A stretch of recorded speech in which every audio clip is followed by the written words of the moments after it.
如果这一次国民党没有提名征召您，你有什么打算？我想，如果党中央没有提名或者没有征召，一定有他的考量或者他的布局，我们一切尊重党中央的决定。是，所以如果你获得提名跟征召，你的选战策略最主要的是？如果获得提名跟征召，当然我们会谨守我们自己选择的一个路线啊，我们会好好的提供我们的政见，然后去基层的争取基层的这个支持啊，而且提振整体的士气，我觉得这是非常重要的。所以台南这个艰困选区，您是有信心的？这个没有信心的话，我们不管怎么样，我们说无论结果如何，我们全力以赴，我们一定要提振我们整体支持者对我们的信心，争取大家的相信。说北有秀柱南有燕柱，我说好嘛，北秀柱，南燕柱，今天呢驻在台南永康合体，好，所以两个一小一小就会了。其实是燕柱是台举柱柱姐了哈，那么我觉得燕柱在台南这个地方的经营真的是很不容易。那么他每次的选举市议员票要管，高票当选。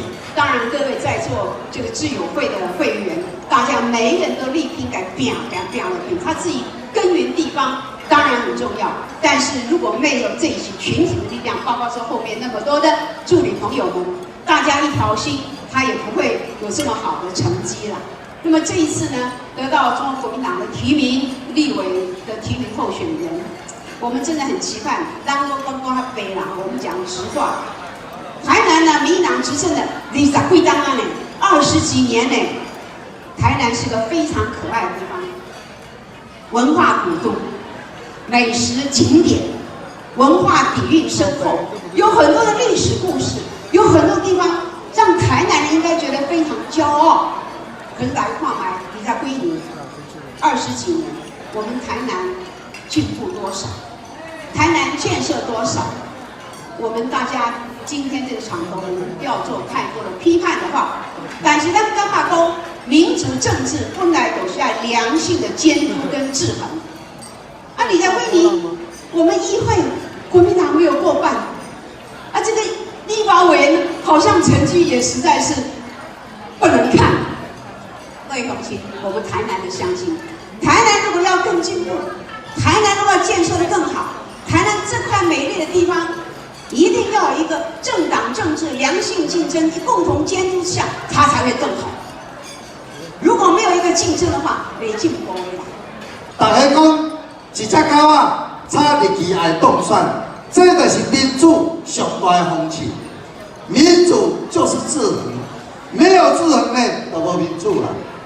我相信台南是安怎，他会甲追溯10年。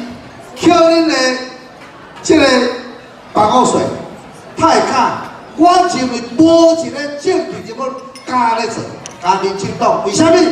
因为伊认为因做啥物伤害百姓的代志，百姓都会当用稳，这是咧民主性的上大的风气啊！民主无制衡，5区的立委全部拢是民进党当选。这敢是民主的性质，所以虽然我即摆无伫政治正大上啦，但是我期待民主性质，伫这届的立法委员的选举内底，即将开花结果，打破政党挂零的一个局面，让我们民主的胜利真正能够发挥制衡的功能。拄立法院，拄台南区市议会。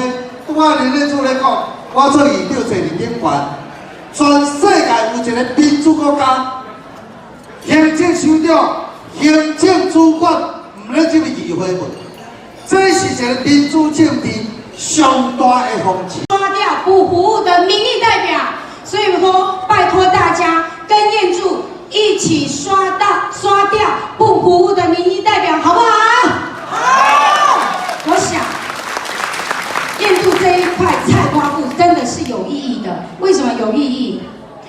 我想今天我一个人的力量这样刷，我可能很难刷得掉。但是今天我只要你们现场的在座1400个人，2只手加起来2800个人，帮忙验柱一起刷片我们永康新化新市